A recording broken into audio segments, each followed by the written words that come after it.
In this review, I'm going to be discussing the SJCAM M10 action camera.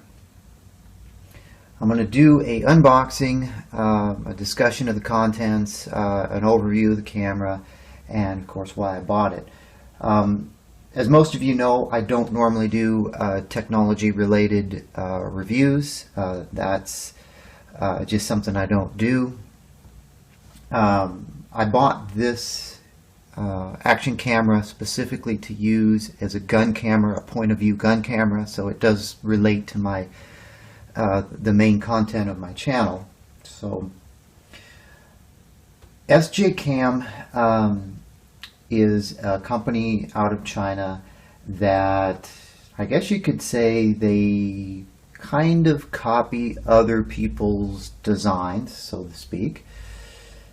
And they make a very good little camera for a very reasonable price. They have several different models. The most common model is their SJ4000. Their SJ4000 looks a lot like a GoPro.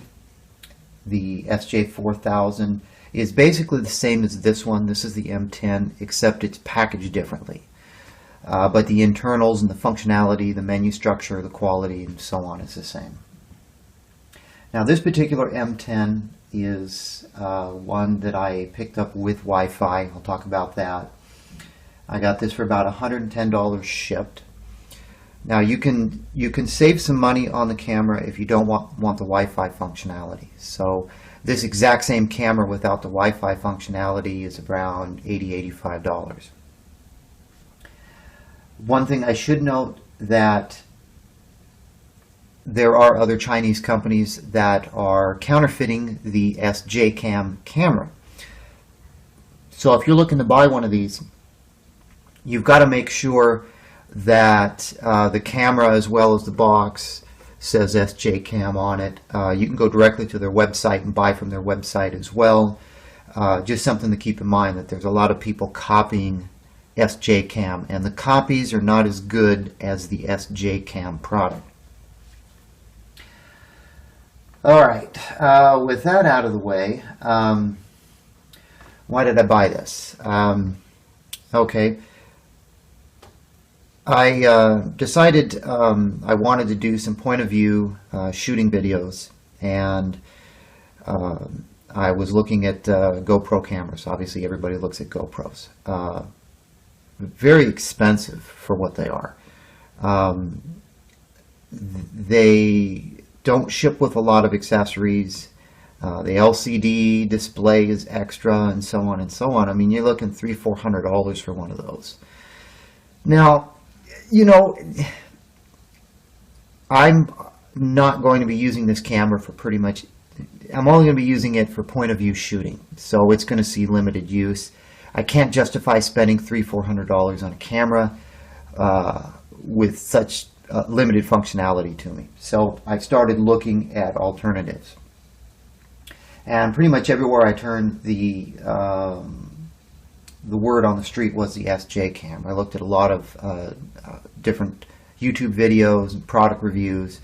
Not a lot of them from the US, like me, but enough to get an idea that, you know, hey, the quality of this camera is, you know, right up there with the GoPro 2 and the GoPro 3 Plus. Those are the couple of GoPro cameras that I've seen compared to this one. And, you know, yeah, the GoPro is better in a few areas and so on, but not for triple to quadruple the money. So this was a good alternative. So before I start talking about all of the specifications, let's just we'll just go over the box. Let's see. Since this is Wi-Fi, there are a couple of QR codes down here, one for Android and one for iOS. If you were to use your phone and scan, for example, like I scanned the iOS one, and it took me to the Apple App Store for the SJCAM, because you have to download the app so you can control the camera via Wi-Fi. So that's kind of nice, but this is only applicable if you get a Wi-Fi version. Back of this box basically shows you all the accessories. I am quite impressed with the number of accessories that are included for this price. Very, very good. The specs, which are in the back of the camera, or back of the box for the camera, I'll just briefly read over. The image sensor is listed as a 12 megapixel CMOS sensor. From what I can gather, I think in reality it ends up being a 2 megapixel camera, so you know, you're not going to be buying this for taking still photos. At least I know I didn't, but that's what another reviewer came up with. They are available in a bunch of different colors. This one I have here is black. It has a integrated LCD screen on the back, a 1.5 inch LCD screen. The video resolution is 1920 by 1080, 30 frames per second, and then there's a 1280 by 720 at 60 frames per second. And there's also a 1080 by 720, 30 frames per second. Now, from what I understand, the 60 frames per second isn't really 60 frames per second, it's just a double image. And I'll get into that a little bit later, but I did test that, and I didn't like the 1280 by 720 60 frame per second option at all. Video compression is H.264. Your downloaded files are MOV. It's listed as having a 4x zoom. It's an optical zoom. The optical zoom absolutely sucks on this camera. Anything past like 1 or 1.3, you pick up way too much garbage on the screen, or it just distorts the image way too much. I would recommend you don't even use the optical zoom, or excuse me, the digital zoom. The lens on this is a 170 degree HD wide angle lens. It's not changeable, so it's the fisheye lens all the time. It uses a micro SD card, and it will hold up to a 32 gigabyte card. It does not come with a card. If you're going to buy a card, well, you're going to buy a card. Buy a Class 10 card. I'll talk about that later. The language and the menu structure is switchable. The USB interface is 2.0. It has an HDMI out. This does not come with an HDMI cable. You'd have to buy that separately. Battery life is listed at 90 minutes at 1080p. 70 minutes if you're using the Wi-Fi. I think those numbers are a little bit, wishful thinking. Using the Wi-Fi, you'll burn through your battery pretty quick. The battery is a 900 milliamp battery. You can buy additional batteries and swap them out. The dimensions of this is 43.1 by 4.3 by 48.2 millimeters. 48 grams without the battery, 64 grams with the battery as a weight. And let's see, additional features. This can be used as a car dash camera. I'll talk about that later. And it can be used as a motion activated camera for home security. You can also use it as a webcam. And okay, so those are some of the specs on this camera. And this is an unboxing, although I'm not being 100% truthful. I unboxed this last night and spent about 3 hours testing out the camera, so I'd be in a better position to talk about it today. So let's take it out, and I'll go over everything that's in the box.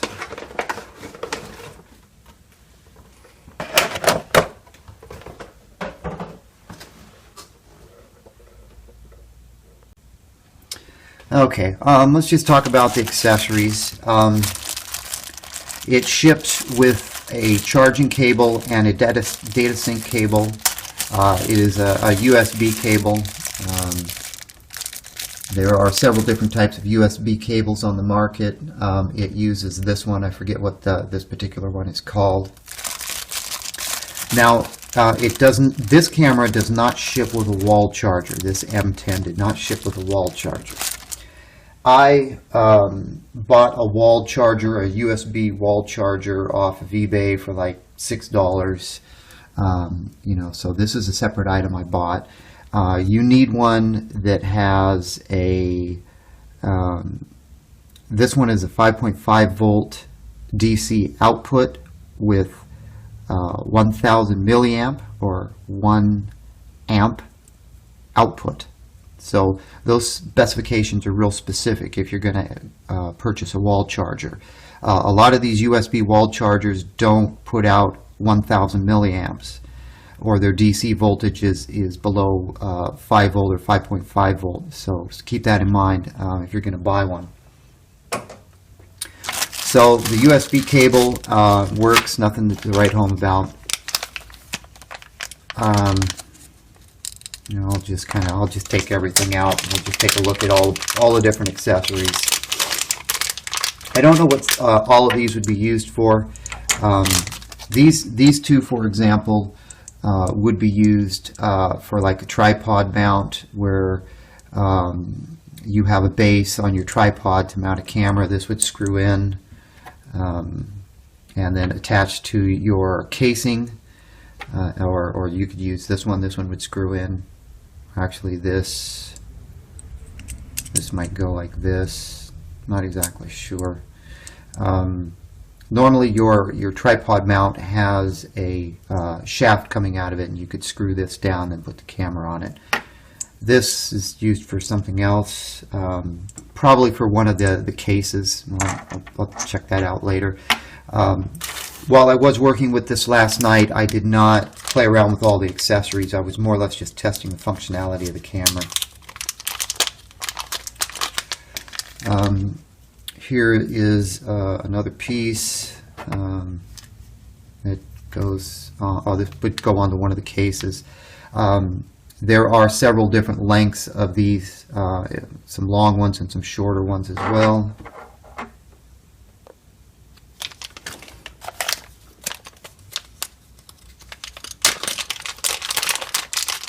And here's another one that's similar, it's just a little bit longer.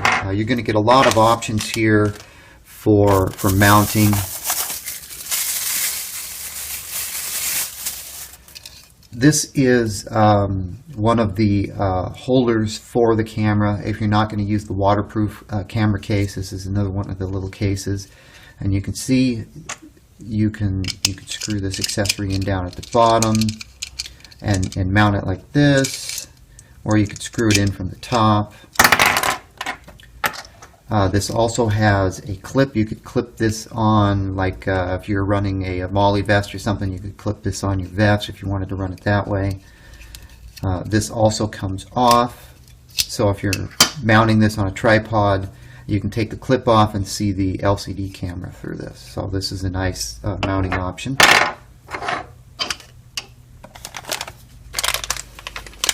And another angled bracket. These accessories are all GoPro compatible from what I can tell. This design, if you bought something that was designed to hold a GoPro camera, all of these will snap in and work. I've already tested that. This is an extra door for the rear of the waterproof camera. This particular door has slots in it to run a nylon strap through. So this one, if you were to put this door on your waterproof camera, it would no longer be waterproof. Another mount.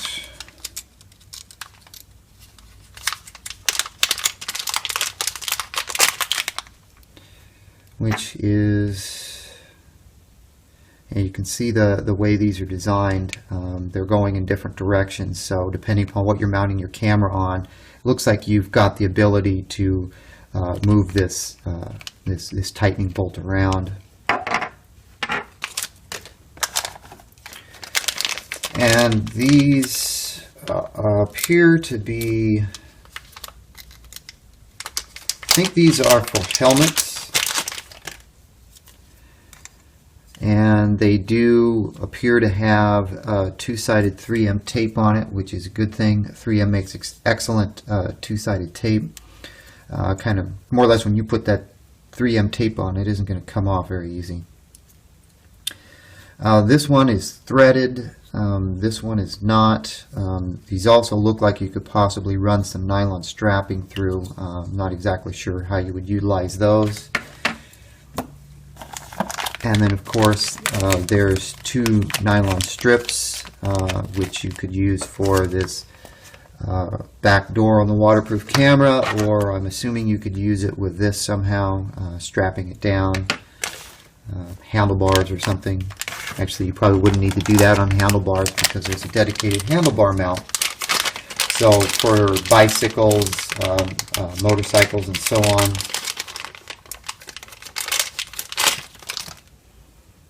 And it does have some rubberized material in there, top, side, and down. I'm not sure how large of a handlebar you could put that on. The SJCAM manual, which comes in a bunch of different languages, it doesn't actually say a whole heck of a lot. Kind of gives you an idea about the camera, but it doesn't really say a whole lot. Doesn't step you through the entire menu structure and the settings and so on. It kind of briefly touches on a lot of different things and has a little bit of information about doing Wi-Fi connectivity, and then some of the specs which were on the back of the box. Power source interface, 5 volt 1 amp, pretty much what I already said.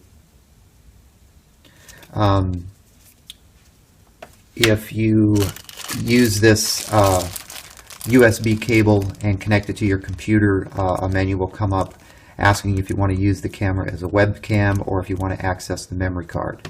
If you choose access to memory card, you can get access to your files and transfer them to your PC. Straightforward, no special software there. I did not try this as a webcam, but I did see the option there. Also inside here are a couple of more pieces of 3M two-sided tape, and then a cleaning cloth, and then the waterproof case. I've already had this out, and I've actually taken this off. This actually comes out this side, but I've moved it over. So the camera actually comes in this waterproof case, and the case right here has got some button functionality, give you access to some of the buttons.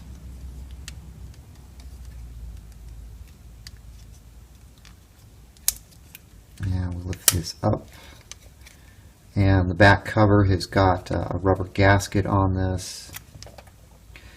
One thing I should note, that when you get this case, you should check everything for these little plastic protectors. There's a plastic protector on the back and there's one on the front. I almost missed the one on the front. When I was looking at the camera through this, I was like, oh, that looks kind of weird. There was a big bubble in the center of it, and so I had to pull one of those off the front of the waterproof case. The camera also had one on the front lens, and it has one on the back covering the LCD. So you can see the M10 camera is extremely small. It's very lightweight. And you'll also know that you're dealing with an actual SJCAM camera because it will say SJCAM on the front. This one says Wi-Fi because this has Wi-Fi built into it.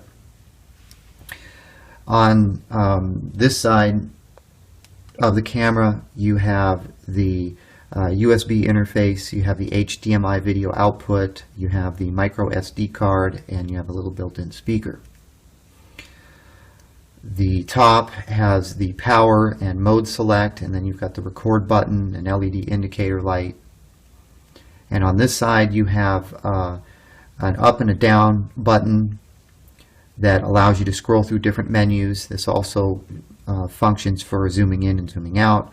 The teeny hole right there is the microphone, and I'll talk about the microphone here in a minute. I'm not impressed with the microphone on this at all. The middle button there is for Wi-Fi, and the bottom is a little door that pops off, and you can remove the battery. So to power this up,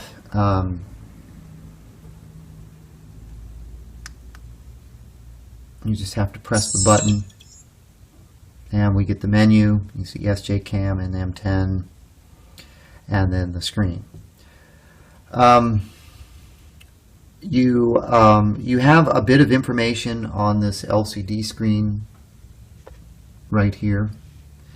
Battery strength, Wi-Fi, microphone on or off, what recording resolution it is, recording time, the date stamp, and the time stamp.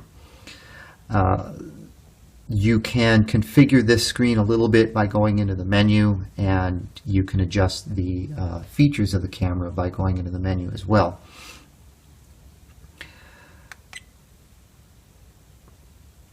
And if you press and hold for a couple of seconds, the camera will turn off. I'm turning that off because I'm going to clear the work area here, and we'll go ahead and take a look at the menu structure.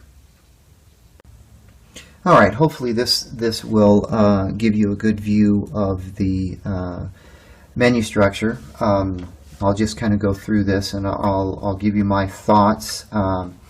Since I did use this camera for about 3 hours last night, and I tried all the different functions, and I can tell you what I liked and what I didn't like. So for us to get into the menu, we press the power button. The first press, believe the first press takes us to picture capability, and then we press it again, it goes to recorded videos or pictures, and if we press it one more time, we get into the menu structure. So to navigate, we use the up and down arrows, the buttons on the right side, and we highlight our option and we press the record button, and that drops us down into another menu structure. So you can see what we have here, the 1080p, then the 720p 60 frames per second, and the 720p 30 frames per second. Most of my tests I did with 1080p 30 frames per second. I did try the 720p 60 frames per second, and I got all sorts of weird artifacts in the video. Now keep in mind the 3 hours of testing I did was in fluorescent tungsten type of lighting in my kitchen and my living room and so on. So it wasn't outdoors, it was indoors. A lot of it was low light, some of it was bright light in the kitchen, and so on. I didn't like the 720p 60 frames per second. Even in the kitchen underneath bright light, a lot of artifacts. It just wasn't very good. I didn't go through the lower resolutions. I pretty much used only the 1080p. And let's see. If you want to select a resolution, you highlight it and press the power button, and that'll normally take you back to your main screen. So if we continue, move down to the next option, which is the TV out. TV out is on or off, and that is so you can plug an HDMI cable into this and plug it into your TV and play your videos directly on your TV. I have not tested that. The OSD mode is the on-screen mode. You don't get the ability to custom tailor what you see on the display screen. It's either on or off. So you saw everything that was on there with it on. I'll switch it to off, and we'll go back to the on-screen display, and you'll see basically there's nothing there. There's just the camera. So you don't get any battery indicator or anything of that nature.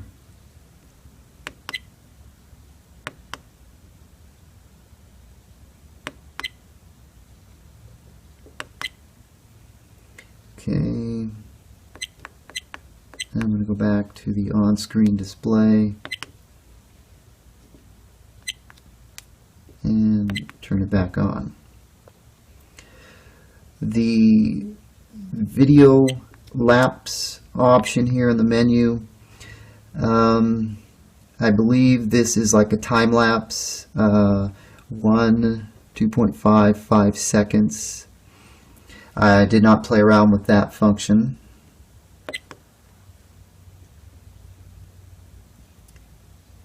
Capture mode.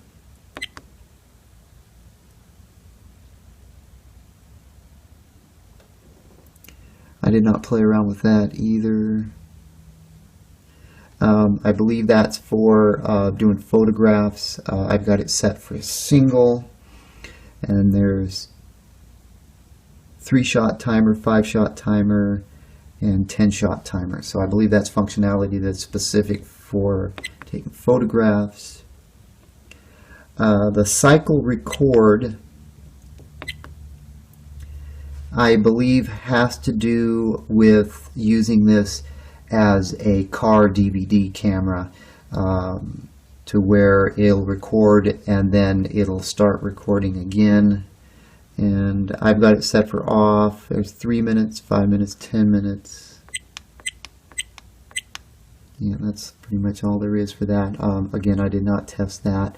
You can get suction cup mounts and cigarette lighter power adapters for this, so you can use this in your car as a car DVD. And I have seen videos on YouTube of people using this, and it does appear to work pretty good for that function. The next screen is, if we keep scrolling down, the next screen is HDR. That's I don't actually know what HDR stands for, but I found that you get a better quality video with the HDR on.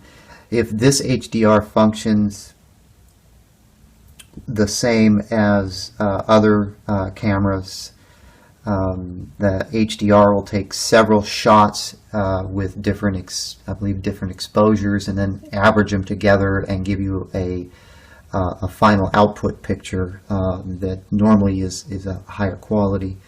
I could be off on that explanation because I'm definitely not a camera expert. So I've got it set for on. That appeared to work best for me. Motion detection is either on or off.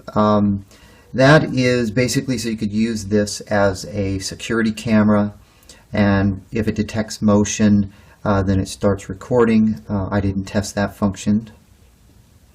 The audio is, the next one down, is just on or off. There is no volume for the audio. I showed you the little pinhole for the microphone. The audio quality on this is really not that great. I mean, it's I don't know if it's because the hole is so small or it's just a crappy microphone on the inside, but it's not that great. And I will show that because I'm going to do a video here using this camera, and I'll merge it in with this existing video, and you can see what this M10 looks like versus my main camera that I'm using. And the main camera I'm using is an iPhone 5S. So I'll also note that this is one of the differences between a GoPro and this camera. With a GoPro, you can actually plug in an external microphone. That's one of the advanced features of the GoPro. This does not have that capability. And I know some people on the internet, on YouTube, have taken these cameras apart and modified the camera to add a jack so you can use an external microphone. That's a simple modification that I could easily do. I'm not sure if I want to do that with this camera since I just got it. I could definitely damage the camera if I go that route, but I may explore that. I didn't buy this for its audio capabilities. I bought it for its point and POV capabilities. Anyway, let's keep moving on. And what happened there? The screen dimmed. There is a screensaver function that dims the screen after a few minutes, and that's what happened.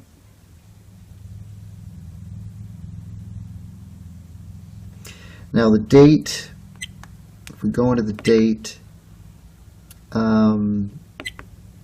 that's date stamping. I have it set for off. If you have it set for on, it'll put the date and the time in your video. The image size is allows you to select your image size for taking photographs. As you can see, I have this set for 2 megapixel. I believe the sensor in this is 2 megapixel.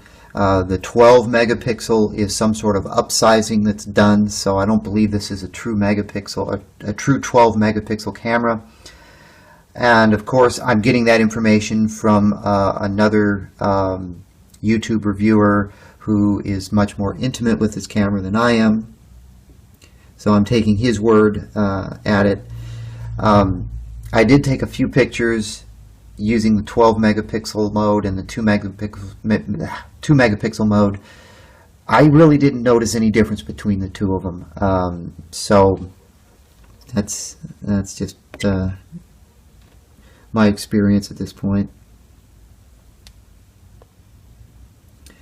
The quality setting, you've got fine, normal, and economy. Most of the settings on this camera I'm running in their default, and this is one of them. The default is normal.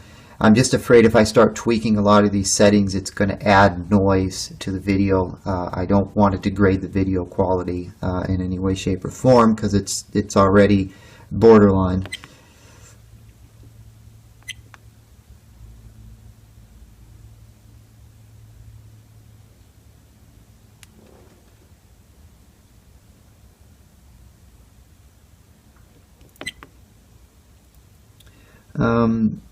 This next option here, sorry if there's a little bit of a pause. I'm actually I get my angle. I can't read the screen here. So this is sharpness.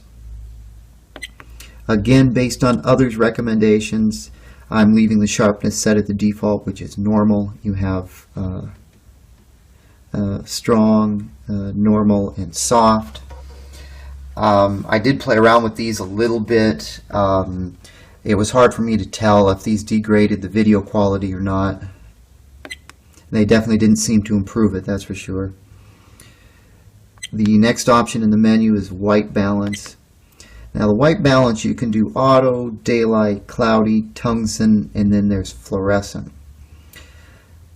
My video tests again were inside, and pretty much all of these custom settings added a yellow tint to the video. The best video I got was with the auto setting.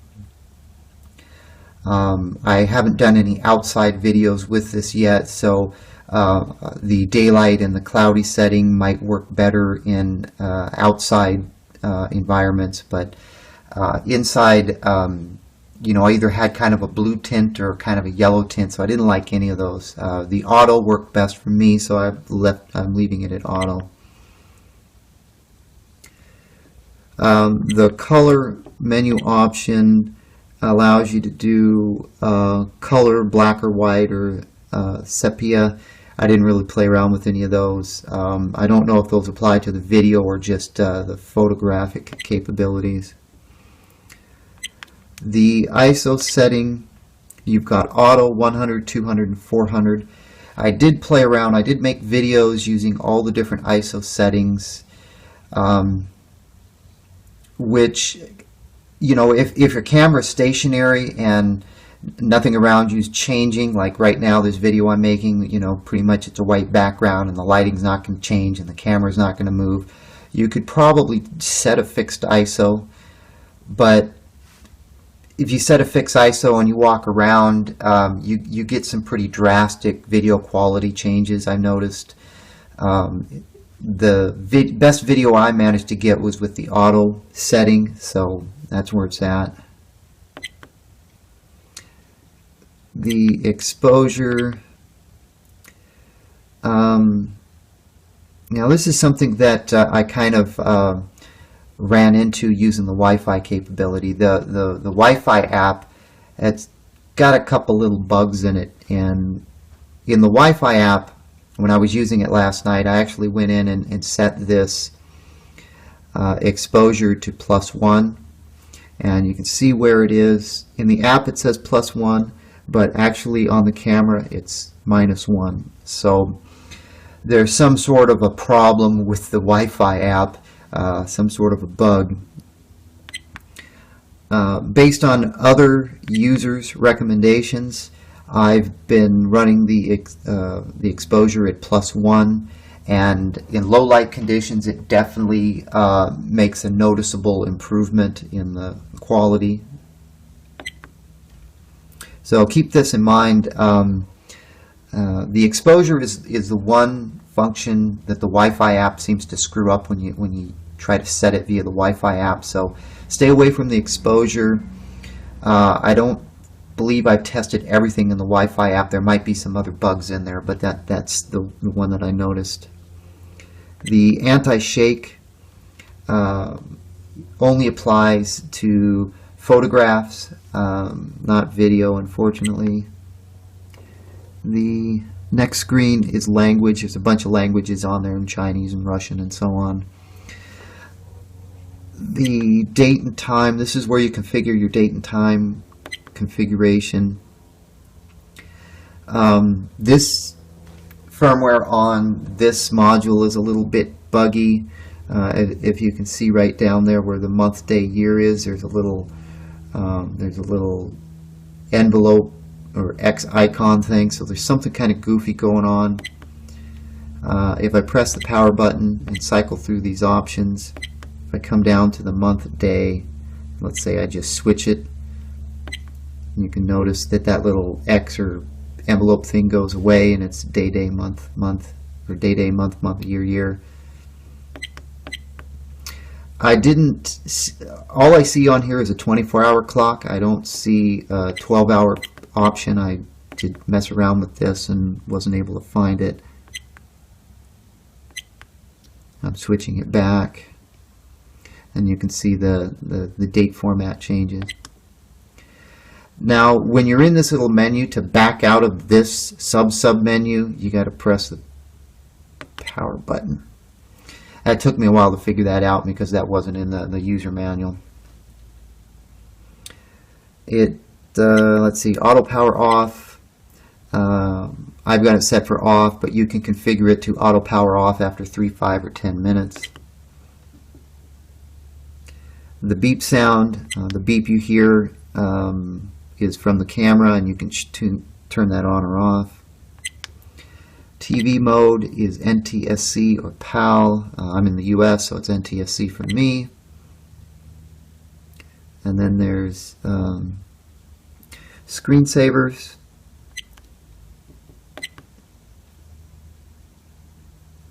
This dims the screen after 30 seconds, 1 minute, 3 minutes, 5 minutes, or you can do off.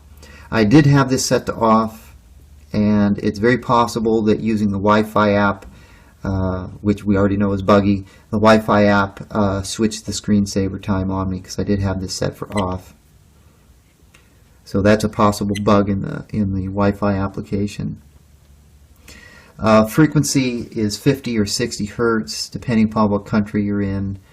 The next option there is rotate, and rotate off or rotate on. Right now I have it set for off. What that does is that rotates your recording image.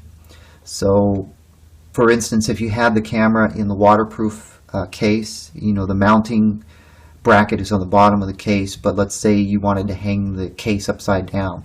You can come in here and rotate the image so the image would be right side up. So that's a nice feature. You would not have to do that with this little bracket, because this bracket you can mount on the bottom or the top, but it would be primarily used for the waterproof case. Car mode, on or off. I believe the car mode, when you use it in conjunction with like a cigarette lighter power adapter, when you turn the car on, the camera comes on. When you turn the car off, the camera turns off based on the power from the cigarette lighter adapter. That's my understanding. I don't have a cigarette lighter adapter for this, so I didn't test it. I guess I could have tested it with a home charger, but wasn't important to me. The next options are the Wi-Fi SSID. There is an SSID in there, and you can change this. I don't know the limitations on changing the Wi-Fi SSID or the Wi-Fi password, but there is some sort of minimum that you have to put in on these. I tried to change the Wi-Fi, the SSID to like M10 Wi-Fi, and it wouldn't take it. I also tried to change the password to a 4-digit password, and it wouldn't take it. So there's some sort of minimum requirement. It might be a length requirement. So right now these are set at their default. Same with the Wi-Fi password. The license is some sort of a watermarking that you can put on your pictures or your video, I believe. I did not play around with it. Delete allows you to delete content on the card. Format allows you to format the card. Now, I'll mention something about the format. I haven't actually tested this myself, but I noticed some other owners of this product have had issues with recording video past 4 gigs. And from what I understand, if you put a micro SD card in this camera and format it in the camera, it will only go to 4 gigabytes before stopping the recording. But if you put the card in the camera, connect the camera to your computer via a USB cable, and format the card that way, then you can record up to 32 gigabytes. Now, I haven't tested that because I only have a 2 gigabyte card in this right now. I just got a 32 gigabyte card, so I'm gonna do some further tests on that. But that's something to keep in mind, that if you do run into that type of limitation, that I don't remember exactly how you want to format the memory card via the computer. I don't believe it's FAT. I think there's another option. If you were to do a Google search for 4 gigabyte SJCAM memory limit or something like that, you should be able to come up with the posts and the videos that I was looking at, and you can verify for yourself. And default settings kind of restores the camera to default, and then version basically just shows you the version of the camera, and you can see that this has got a firmware date of December 30th, 2014, so I believe the firmware is pretty current. When we're done, we just press the button and we can exit out of the menu. Now, when you want to sync Wi-Fi to a Android or a Google device, you have a dedicated Wi-Fi button right there. So if you press that button, that puts the camera in discovery mode, and then it should show up on your device, and you can punch in the password onto your device, and then your device will sync to the camera.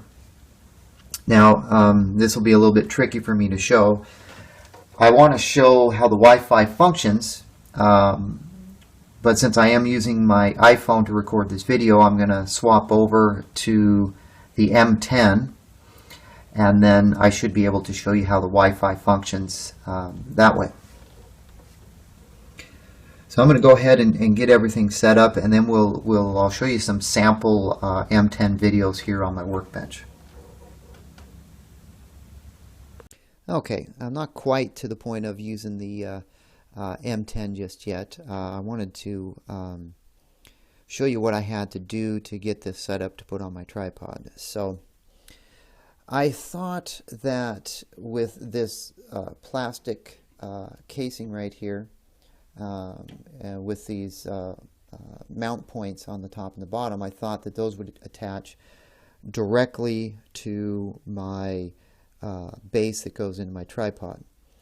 That didn't work that way. So what I did was I took one of those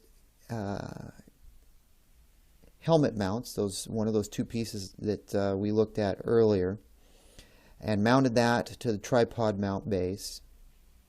And I'm using one of these clips mounted to that part. I mean, we saw all these earlier. This is more or less how I put this together so I could put this on the tripod. So it didn't quite go as easy as I wanted it to, but it's like a giant puzzle. You just have to figure out how all the pieces fit together. So anyway, now I'm ready to switch over to the M10 and see what it looks like. Okay, I've got the M10 set up and recording. I'm sitting to the right side of the M10, so my voice is actually kind of talking into the microphone on the M10, and I think you can tell right away the differences between the iPhone 5S, which I use with a Audio-Technica lavalier microphone, and the M10. So I really couldn't show the Wi-Fi syncing, but I've got the phone synced to the camera via Wi-Fi.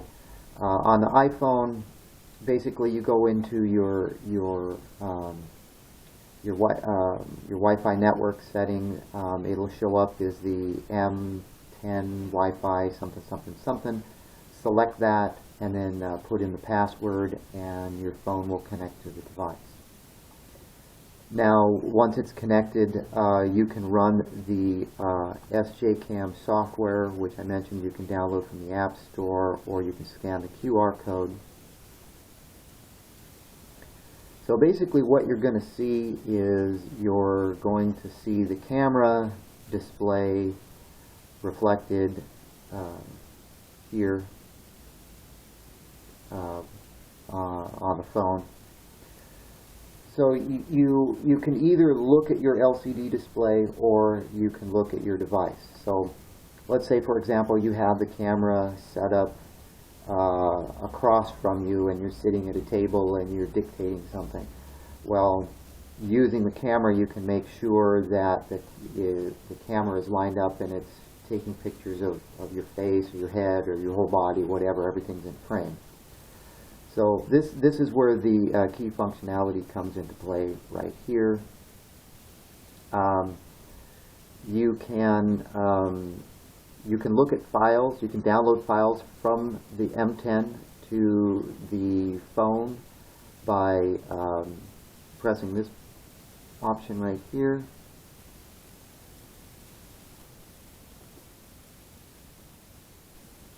And of course, it shows you, assuming you can see it hopefully, I've got a few pictures and some video files.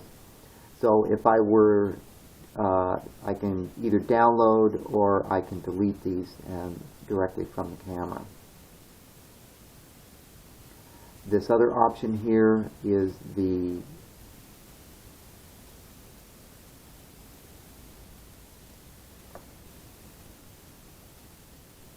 I don't want to knock the camera over here. This allows you to go through a bunch of the different menu options, and like I said, this is where this is kind of buggy. One thing, for example, that I found also kind of buggy is this live view size. I found if you go anything over 854 by 480, you don't get a display on the iPhone. So that is as high as you can go there. And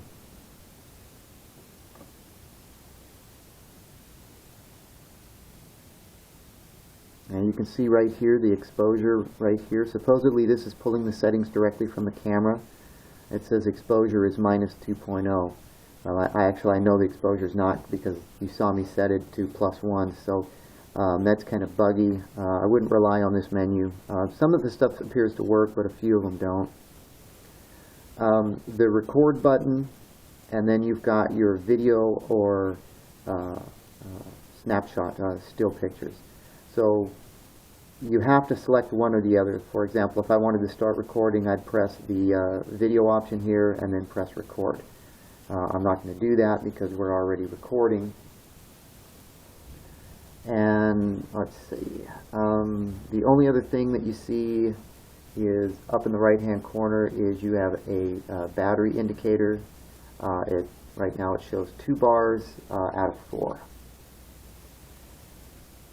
So that's the Wi-Fi capability. I did test this. I had the camera in my kitchen, and I went all the way to the other side of my home into my far bedroom and closed the door, and I still had connectivity.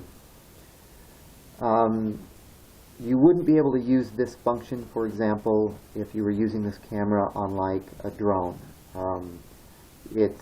It's Wi-Fi. The Wi-Fi built into this camera is not that strong. 15, 20 feet, maybe 25 feet, give or take. Yeah, a drone, yeah, it's just not going to work for something like that. But I found this is pretty cool for making sure my what I want to record is actually in frame, and I don't have to concentrate on the little 1.5-inch screen. So let's say, for example, I had this mounted on my firearm and it was facing me. The only way for me to make sure that I've got the angles right is to use the Wi-Fi. Set the camera to the side so I can see it, bring my firearm up to my shoulder, and then make sure that what I'm seeing in the my phone is what I want to record. So that's a great functionality. I can also see this being valuable if you had the camera mounted on your helmet, if you had it in the casing and had it clipped on your MOLLE on your vest. Very functional there. In any situation where you can't actually be behind the camera to make sure everything is in frame. So that's what you get with the Wi-Fi.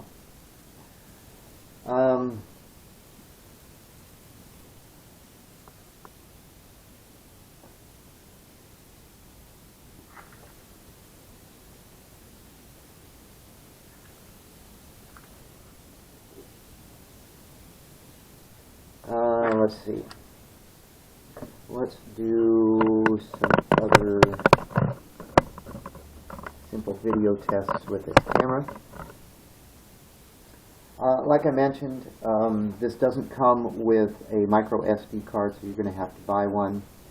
I went ahead and purchased a SanDisk Ultra micro SD card, 32 gigabyte, and it is a Class 10 card. And I'm not going to open the card right now. I'm actually using a card that's like a Class 6 card, so it's not really optimum for video. I will take this card out and put it in the camera, and I will continue this video with this card in the camera. So if the card makes any type of quality difference on the video, we're going to find that out here in just a minute.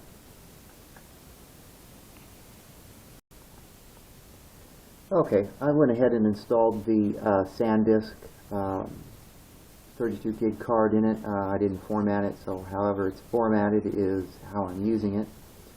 And I have the empty card here just for video quality comparison purposes to see if the Class 6 card versus the Class 10 actually makes any difference in this little environment I'm at right now. So Just going to fill the front and the back of this, because I want to know as well if this makes any difference. Okay.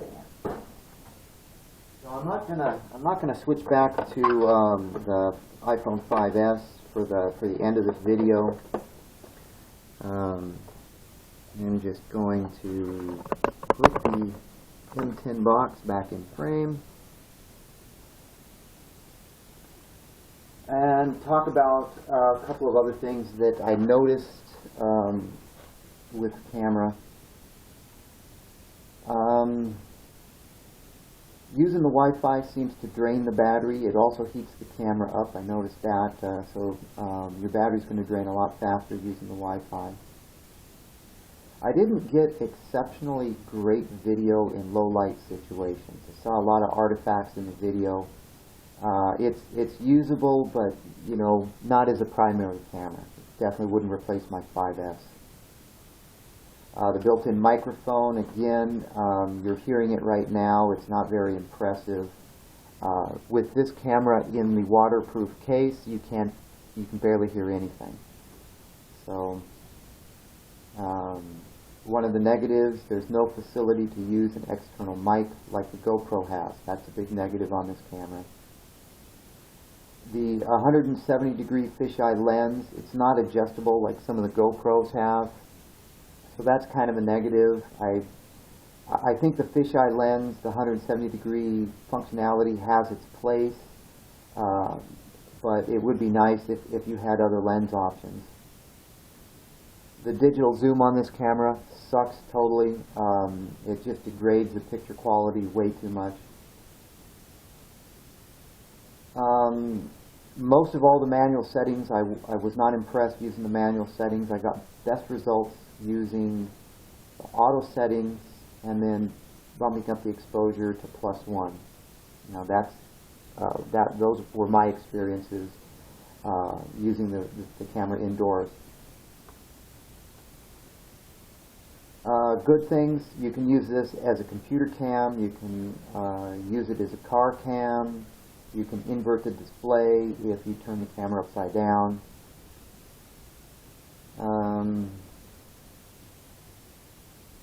And of course it doesn't come with an actual wall charger. You're going to have to buy one of those separately.